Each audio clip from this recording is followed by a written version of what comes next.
Então, a gente tem sempre que pensar que o nosso organismo ele precisa se equilibrar e que esse equilíbrio depende de mudanças que estão fora de nós e ele também precisa se equilibrar com alterações que acontecem dentro do nosso corpo. Então, pensem o seguinte, uma pessoa que está... Como é que eu percebo que eu estou com um volume de água muito baixo no meu corpo? Quem sabe um sinal que o meu corpo dá? O nosso corpo dá sinais, viu, gente? O tempo todo, de quando há qualquer tipo de desequilíbrio fisiológico.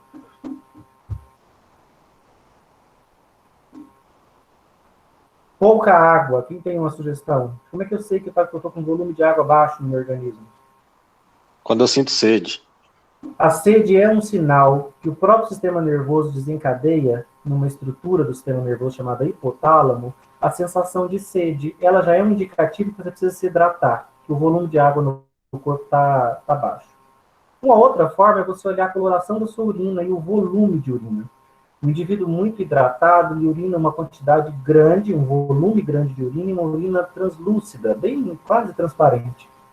Já alguém desidratado, ele vai urinar um volume menor de urina e uma urina muito concentrada, muito amarela, um sinal de que está com pouca água no organismo. Nosso corpo tem várias formas de dar sinais de que tem coisas erradas, né? A dor, essa sensação tão desagradável, mas que é grande aliada nossa, evolutivamente, porque ela nos diz quando alguma coisa não está funcionando ou quando há um problema, um dano, uma lesão em alguma estrutura nossa.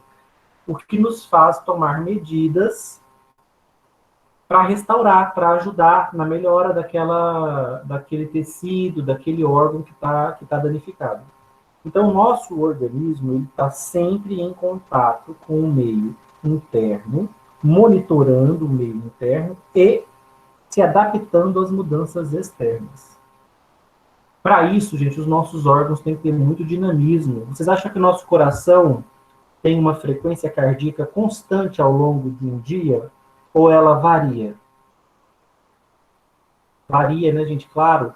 Eu estou sentado aqui dando aula, eu estou com uma frequência cardíaca.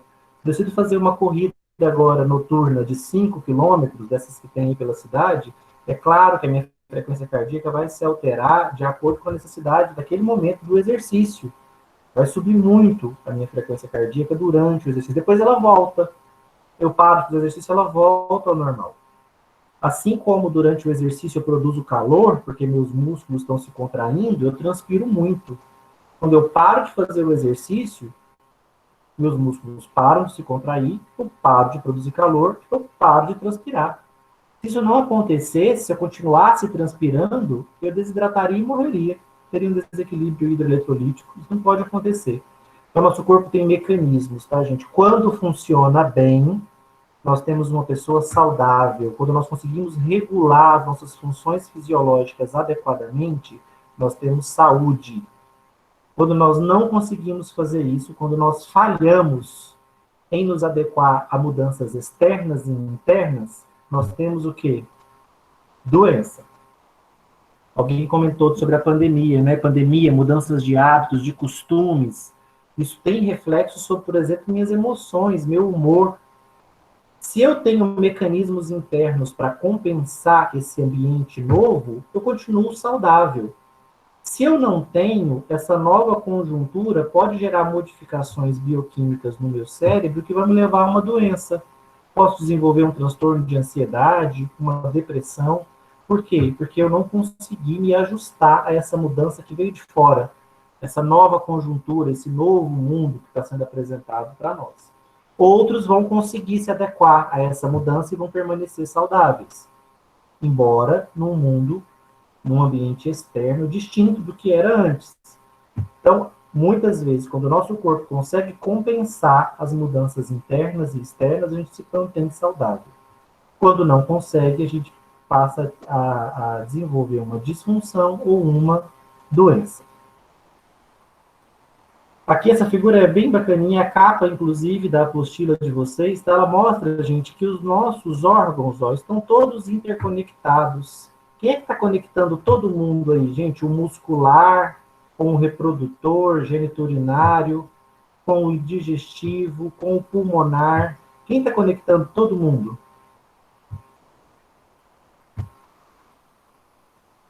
Aqui é a resposta.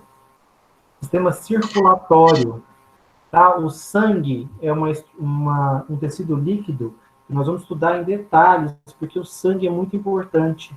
O sangue consegue, para os farmacêuticos, né, enfermeiros, então nem se fala, né, o sangue distribui medicamentos. A principal forma que nós temos, né, de curar a grande maioria das patologias. Então, o sangue distribui substâncias para os tecidos e retira dos tecidos as excretas, as substâncias que o tecido não precisa mais. E leva para o tecido que ele precisa, nutrientes.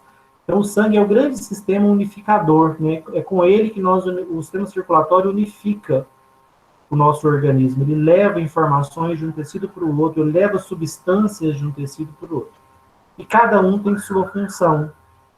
No final dessa disciplina, como eu disse para vocês, a ideia é entender por que nossos músculos se contraem, por que a gente respira, como é que a gente digere os alimentos, de que forma o nosso rim produz urina, e por que ele produz urina, o que tem na urina. Essas são respostas que vocês vão ser capazes de dar. O que é o nosso sangue?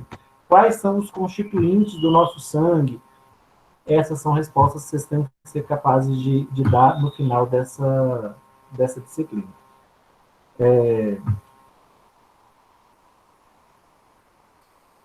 Essa figura só mostra para vocês que nós temos um ambiente.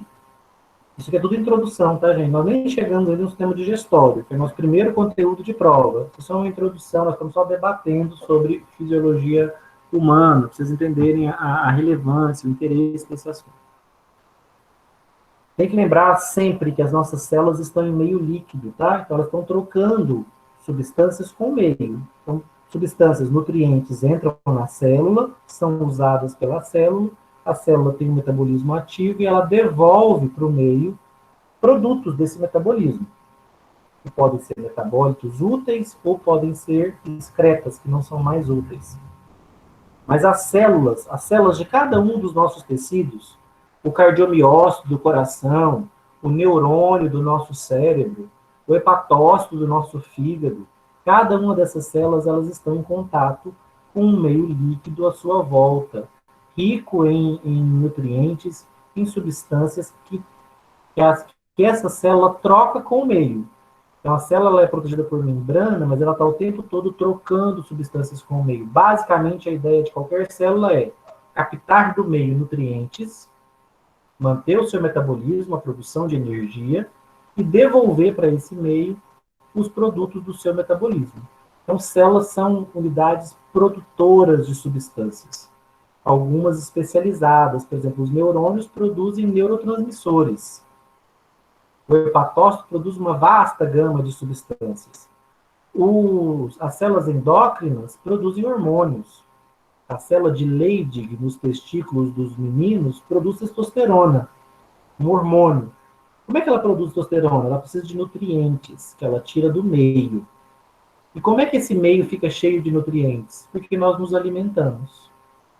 Várias vezes nos dias nós nos alimentamos. Para quê? Para nutrir as nossas células, gente. E reparem, quando eu falo célula, eu estou falando de estruturas completamente distintas em tamanho e em estrutura. Olha o neurônio, talvez a mais especializada, a mais impressionante das nossas células. Olha o que o neurônio se tornou. Né? Olha o quanto essa célula é especializada e diferente.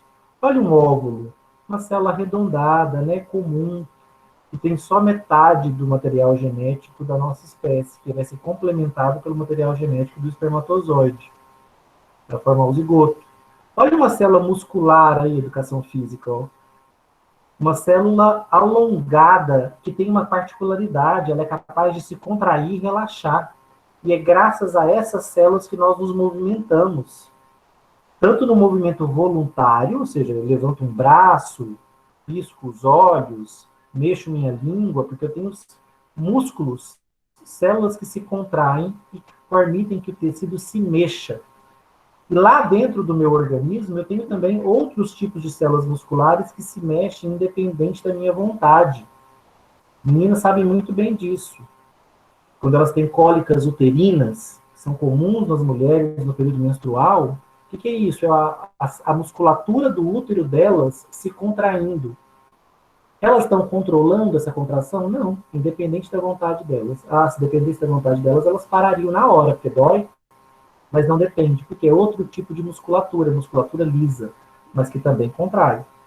Olha um adipócito, é uma célula que evoluiu só para armazenar gordura. E por isso o citoplasma dela tem basicamente uma gota imensa de gordura. Quando nós localizamos gorduras, né, os homens localizam gordura no abdômen, as mulheres nos quadris, preponderantemente. Por que é aquele tecido que está crescendo ali? Um monte de adipócitos, que são essas células cheias de gordura dentro.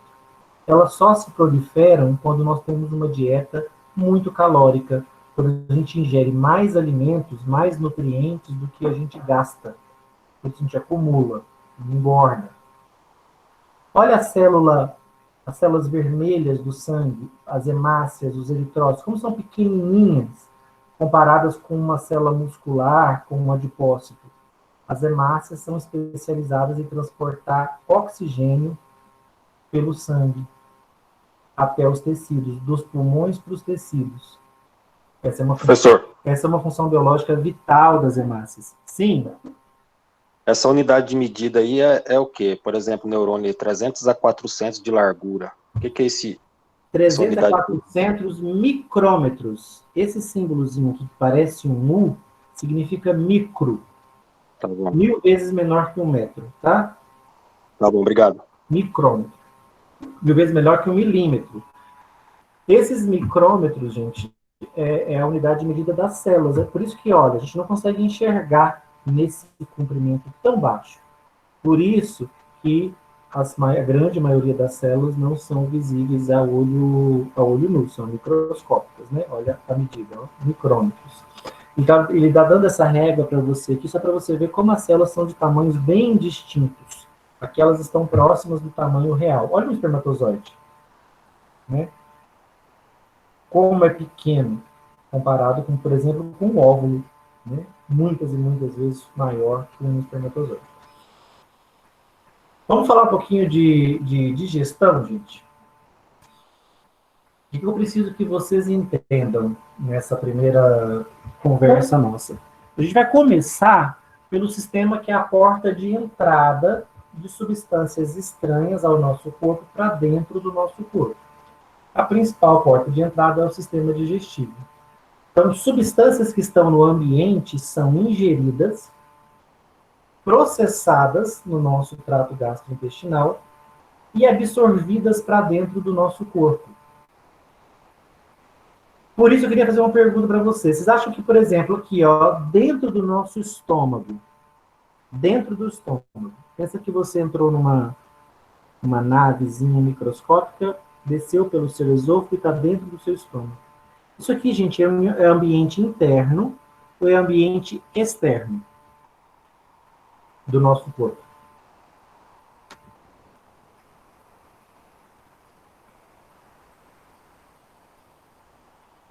O que vocês acham? Interno ou externo? Ambiente externo. Completamente contaminado. Tanto que você pode passar uma mangueira pela sua boca e ela sair pelo seu ânus. Ela está em contato direto com o meio externo, tanto que ele está repleto de micro-organismos. A minha boca, a minha garganta não é ambiente interno, é externo, está em contato direto com o ambiente. E por isso... Oi? Fala, Sérgio. Desculpa, professor. Não era pergunta, não? Não, tava tocando o gato aqui do quarto. Ah, tá.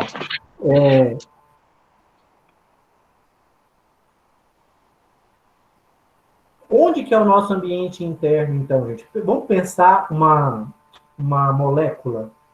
Vamos pensar uma molécula de ácido retinóico, vitamina A. Você ingeriu ela desce pela sua boca. Vamos aqui para o slide, ó. Ela desce pela sua boca, passa pela sua faringe, passa pelo esôfago, chega no estômago. Do estômago, ela vai passar para o seu intestino fino.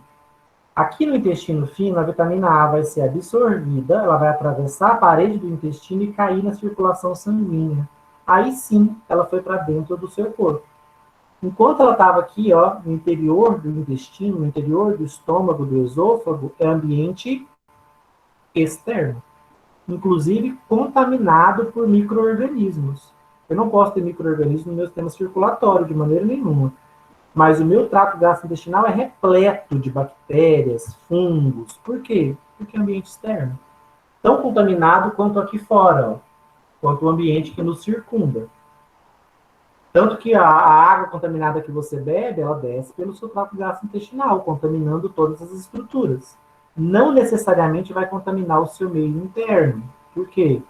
Porque para contaminar, vai precisar atravessar a parede do intestino. E não é qualquer substância que atravessa, não é qualquer organismo, micro-organismo que atravessa. Esse sistema, gente, o trato gastrointestinal, ele foi desenvolvido para processar as substâncias que a gente come, para a gente poder absorvê-las. Mas por que isso é necessário? Porque a gente come macronutrientes. Isso é uma coisa que tem que estar na cabeça de vocês ao longo de todo esse nosso primeiro módulo.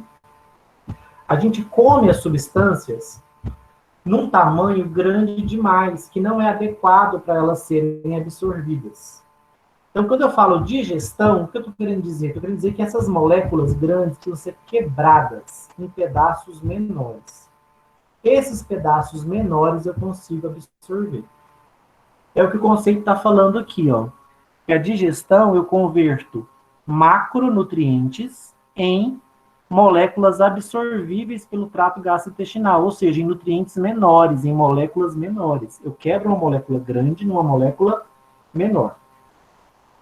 E o processo digestivo, ele tem tanto momentos físicos, como, por exemplo, a mastigação, onde eu estou efetivamente triturando o alimento. Por que a gente mastiga, gente? Tem alguns motivos, mas qual é o mais óbvio?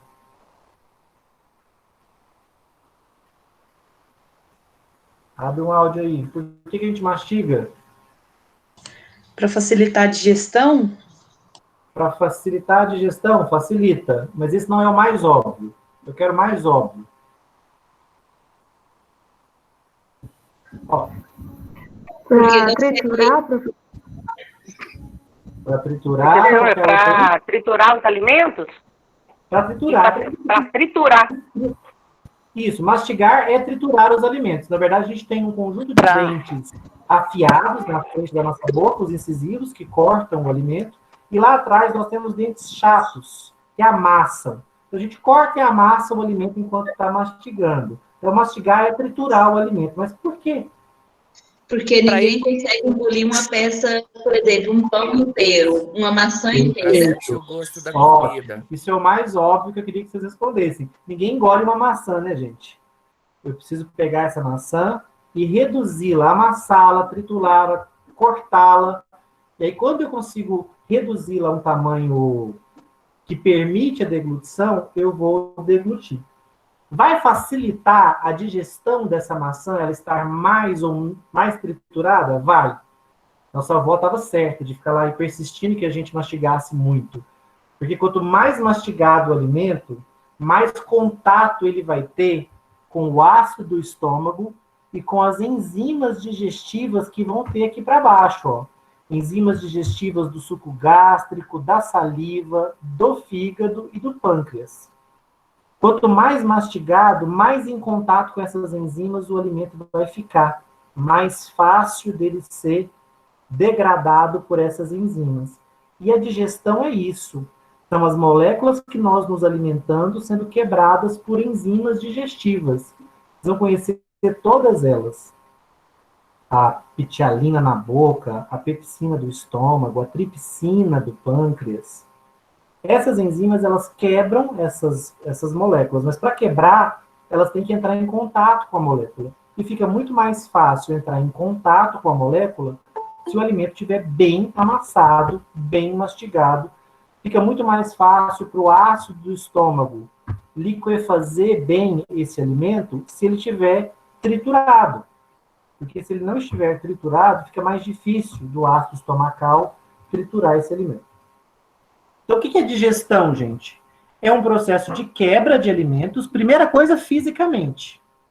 A mais óbvia, né? Quebro fisicamente mastigando para poder engolir. E depois essa quebra continua ao longo do estômago e dos intestinos na forma de uma quebra química agora. Agora eu vou pegar grandes moléculas e transformar em moléculas menores, com a ajuda do ácido do estômago e das enzimas. Com isso eu vou converter moléculas grandes, que são os macronutrientes, em moléculas menores, absorvíveis pelo trato gastrointestinal, que são os micronutrientes. Dito isso, eu quero que vocês me digam o que a gente come, gente. Que macronutrientes são esses? Eu já vou dar uma dica.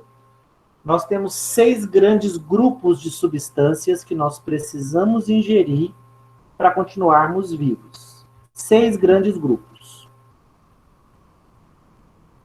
que tem que estar presentes na nossa dieta.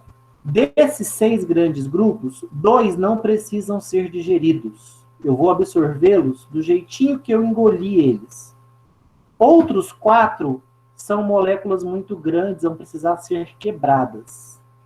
Quem são esses 6 grandes grupos de substâncias dos quais nós nos alimentamos?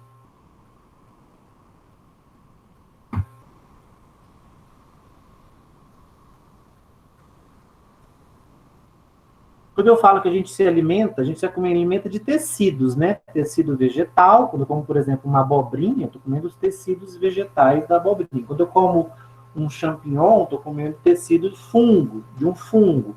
Quando eu como uma picanha, eu estou comendo tecido animal. A gente come tecidos de outras espécies, né? Tecidos vegetais, tecidos de fungos, tecidos de outros animais, quando nos alimentamos. Mas esses tecidos desses outros animais, na picanha, na couve-flor, no cogumelo, tem moléculas que eu estou ingerindo que eu vou precisar absorver. Quais, gente? Cadê o pessoal da educação física aí? O pessoal da educação física adora suplementar com um desses grandes grupos. O que eu preciso? Que tipo de moléculas eu preciso ingerir para me manter vivo? Vamos? Muito fácil essa pergunta.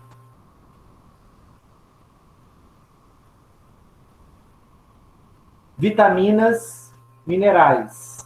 Anota aí. Vitaminas e minerais, vamos fazer só esses 6 grupos, tá? E vamos parar. Vitaminas e minerais são os 2 grupos de substâncias que são fundamentais para a vida e que não precisam ser digeridos. Não há necessidade, não existe enzimas para digerir vitamina e mineral. Por quê? Porque não precisa. Eles já são micronutrientes. Já são absorvidos da mesma forma que são ingeridos. Vários minerais são importantes para o nosso organismo. Vou colocar alguns aqui para vocês lembrarem. Ó. Sódio, potássio,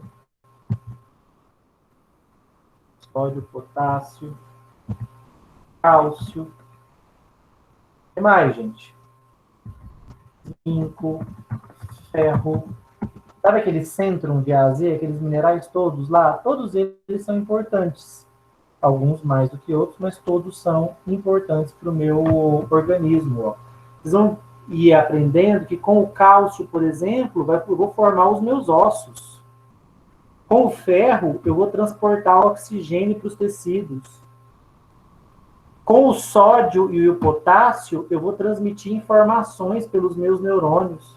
Então, esses minerais têm funções biológicas muito importantes e não precisam ser digeridos. A gente vai aprender várias delas. Vitaminas, vocês conhecem, né? Nós temos várias moléculas que são importantes, como coenzimas, ou até mesmo como hormônios. É o caso das vitaminas. As vitaminas, vocês conhecem elas como os leigos conhecem, né? Vitamina A, vitamina B, vitamina C, vitamina D. E por aí vai. Depois da disciplina de fisiologia, eu espero que vocês comecem a identificar essas moléculas já pelos nomes químicos delas, né? A gente vai chegar nisso lá na frente. Vocês vão ver que a vitamina A é o ácido retinóico. Vitamina B não é uma única molécula, são vários tipos de vitamina D. B, como por exemplo a B1, que é a tiamina, ou a B12, que é a cianocobalamina. Vitamina C é ácido ascórbico. Vitamina D é calcitriol. Então, a gente tem que conhecer as estruturas depois, entender os nomes químicos dessas substâncias e, principalmente, significado biológico. Fisiologia, entender significado biológico. Por que eu não posso parar de comer alimentos que contêm vitamina A? Porque se eu parar, eu fico cego. Eu tenho várias descamações e lesões na minha pele. A gente sabe que a vitamina A está envolvida com a saúde da nossa pele e com a da nossa retina. A gente perde a visão, fica completamente cego numa deficiência grave de vitamina A. Então, tá vendo que eu não estou me alimentando desses nutrientes por acaso? Tem um motivo. O meu organismo vai precisar dele para as funções biológicas específicas. Vitamina D tem a ver com a saúde dos meus ossos. Então, ó, vitamina D e cálcio, sempre que eu vejo essa dupla, eu penso na saúde dos meus ossos. Porque vitamina D ajuda na absorção de cálcio e também vai interferir no metabolismo ósseo. E o osso é cálcio. São cristais de cálcio associados com fosfato. Ok, esses dois são os que nós não precisamos ingerir. Vou até pôr eles de uma cor diferente. Digerir. Não precisamos digerir vitamina e mineral, tá? Eles já são micronutrientes. Só que eu tenho 4 grupos de moléculas, eu vi que alguns citaram aí, as proteínas. Proteínas são grandes demais, elas vão precisar ser digeridas. Outro grupo importante, os carboidratos, eles também vão precisar ser digeridos. Outro grupo, os lipídios. E, por fim, os ácidos nucleicos. Eu vou dar para vocês uns sinônimos aqui, tá? Lipídios. Quem são os nossos lipídios? Sinônimo de lipídios, gente, gordura. O óleo. Os óleos, as gorduras, são, na verdade, um conjunto de substâncias que são insolúveis em água. Eles eu vou precisar digerir. Os lipídios que nós ingerimos são grandes demais e não seriam absorvidos no nosso intestino. Eu vou precisar quebrar os lipídios em moléculas menores. Outro grupo... e para aquele lipídio, gente, qual que é a importância de ter gorduras na nossa dieta? Alguém sabe uma utilidade? Por que eu preciso de lipídios na minha dieta? Energia. Para energia. Energia, Matheus. Energia, Flauides, mas não fonte primária de energia, tá? Infelizmente, para todos nós gordinhos. Armazenamento, professor? Ele é gordura, ele é fonte de energia de reserva. Quem é a minha fonte de energia primária? Esse garoto aqui, ó. Carboidrato. Quando eu gero calor, quando eu produzo energia para manter minhas células vivas, minhas células quebram carboidratos. Principalmente a glicose. Carboidratos, a gente também pode chamar eles de polissacarídeos. É sinônimo de carboidrato. Ou um termo mais popular, açúcares. Os açúcares, polissacarídeos ou carboidratos são moléculas fundamentais para a nossa vida. Por quê? Porque eles sustentam energeticamente os nossos tecidos. É a nossa energia primária. A gente quebra primeiro o carboidrato. Enquanto houver carboidrato, as nossas células vão usar carboidrato como fonte de energia. Quando é que elas vão usar gordura? Só quando faltar quem?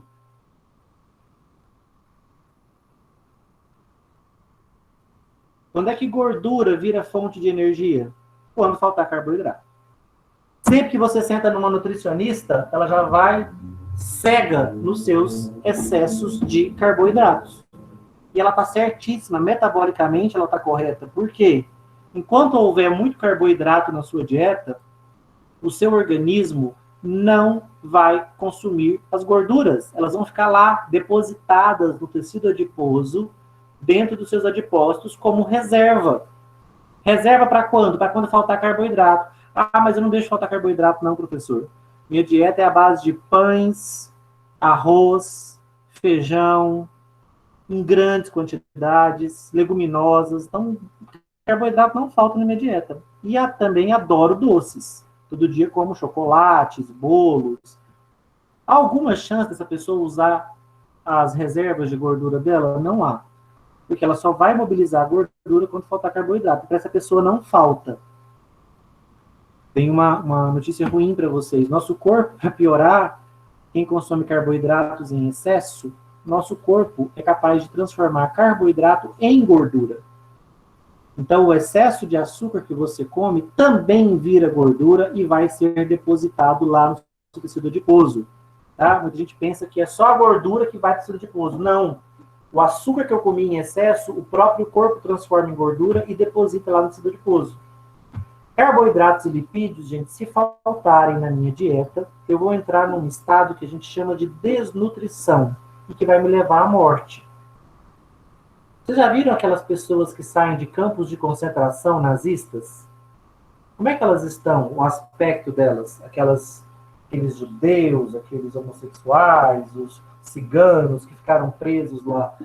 Como é que eles saem daquele final? Não passa para você a impressão de que eles não têm mais musculatura, que só tem a pele sobre os ossos? Se vocês olharem essas fotos de vítimas extremamente desnutridas de campos de concentração, vocês vão ver que passa a impressão de que não há músculo, só há pele sobre os ossos. Mas os músculos estão ali? Estão. Eles só estão... eles só foram... As proteínas, o conteúdo das células musculares, que é proteína, foi consumido. Por que foi consumido? Porque primeiro faltou açúcar, depois faltou... Aí o corpo consumiu as gorduras. Quando o corpo consumiu as gorduras, ele usou a última reserva de energia que o corpo tem, as proteínas. Naquelas pessoas lá e nos anoréxicos, as proteínas foram consumidas porque faltou carboidrato, o corpo foi e consumiu gorduras. Acabaram as gorduras, o corpo consumiu as proteínas. E os músculos são as principais reservas de proteína do corpo. Por isso eles foram ficando tão delgados, tão fracos, que parece que a pessoa nem tem mais músculo, mas tem. Ele só está o quê? Completamente esvaziado. As células estão sem proteínas, que foram usadas para gerar energia. Não devo usar proteínas para gerar energia, tá? Só vou fazer isso na falta da minha fonte energética primária, os carboidratos, e depois na falta da secundária. Quando é que a minha dieta começa a ser sucesso? Quando eu diminuo os meus carboidratos e obrigo o meu corpo a começar a usar as gorduras. Aí a minha massa gorda diminui. Eu fico feliz porque perco medida. Estou conseguindo emagrecer. Agora, se eu começo a consumir proteínas, é porque eu estou desnutrido. Está faltando carboidrato e gordura para manter o meu metabolismo energético. Eu estou gastando proteínas. Proteínas também são grandes demais para serem digeridas, tá bom? Para serem absorvidas. Elas vão precisar ser quebradas. Quem sabe do que uma proteína é feita, gente?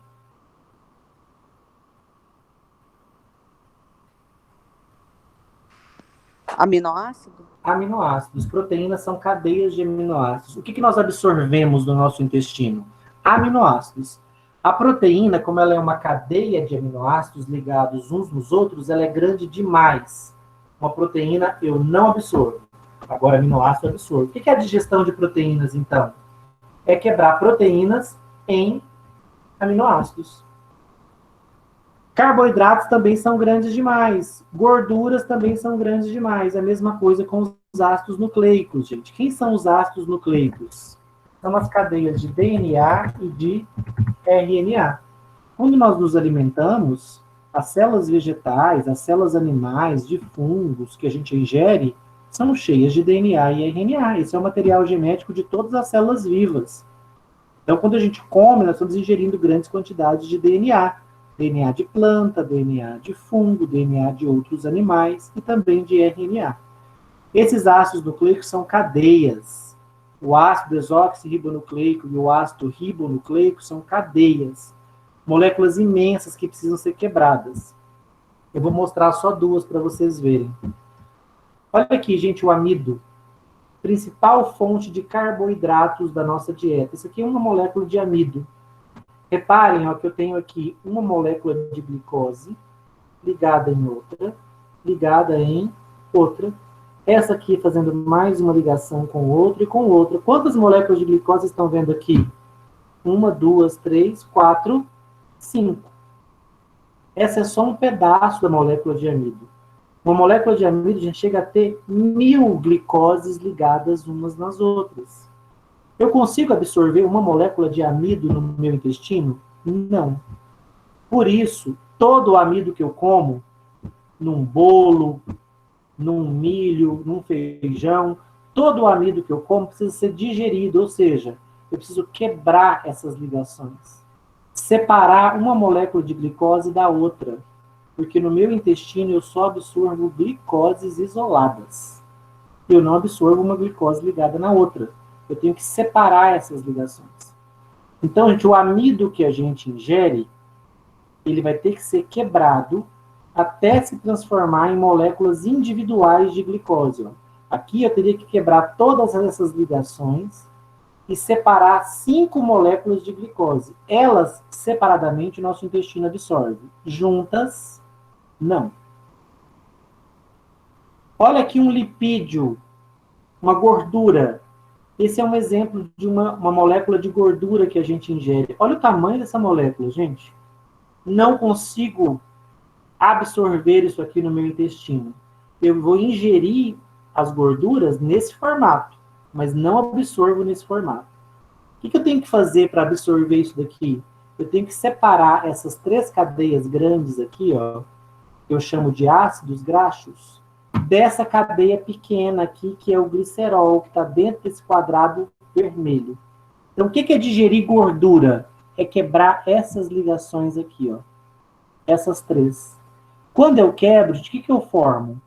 Eu formo uma molécula de glicerol e 3 moléculas separadas de ácido graxo, ó. Essas 3 moléculas separadas do glicerol eu consigo absorver. As 3 ligadas no glicerol, formando essa grande molécula aqui, essa grande gordura, esse triglicerídeo, aqui eu não consigo absorver. Eu como desse jeito. O óleo que a gente come, a gordurinha da picanha, aquela gordurinha clara que fica na borda da picanha, o azeite, os óleos vegetais, o óleo de soja, é essa molécula aqui que eu estou ingerindo quando como eles. Triglicerídeos, uma molécula de glicerol ligada em 3 moléculas de ácido graxo. Quando eu como gordura, eu estou comendo isso aqui, essa estrutura, seja ela gordura animal ou vegetal. Só que não absorvo desse tamanho, eu tenho que quebrar. A digestão das gorduras envolve separar do glicerol, que é essa estrutura aqui, eu tenho que separar dele as 3 cadeias de ácidos graxos. Dito isso, gente, eu quero só que vocês se lembrem, então, do que nós falamos aqui hoje, que digerir alimentos é passar esses alimentos ao longo das estruturas do trato gastrointestinal com um objetivo: quebrar as grandes moléculas em moléculas menores. E quais são as moléculas que a gente ingere que precisam ser quebradas? As proteínas, os carboidratos, os lipídios e os ácidos nucleicos. O que nós vamos estudar, então, nessas primeiras aulas? Como o nosso trato gastrointestinal quebra proteína, carboidrato, lipídio e ácido nucleico. Ok? Professor, te perguntar, Diga. esses slides vão estar disponíveis lá na plataforma? Eu acho que talvez você não tivesse entrado ainda. Ó. Tá aqui no Moodle. Você vai ver lá, aqui, ó, slides da disciplina de Fisiologia e Biofísica. Você clica, vai abrir a pastinha, e você vai ver que tem os slides da primeira VA, ó, os slides do primeiro bimestre, e os slides do segundo bimestre. E você faz o download deles, tá bom? Tá bom, então, fechou. Mais alguma coisa?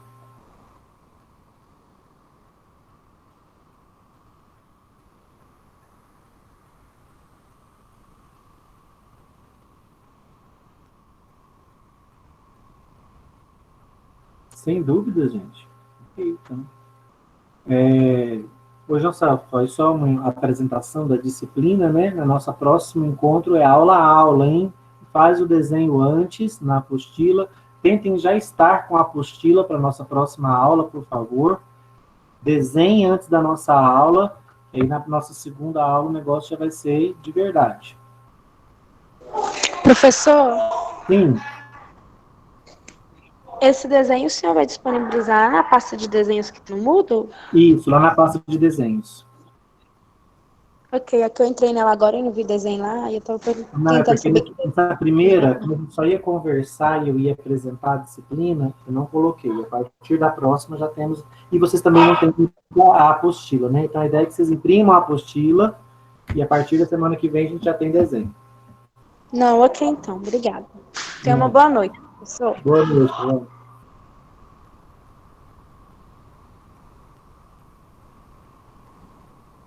Então, se não há mais dúvidas, gente, boa noite. Qualquer coisa vocês vão me acionando no WhatsApp.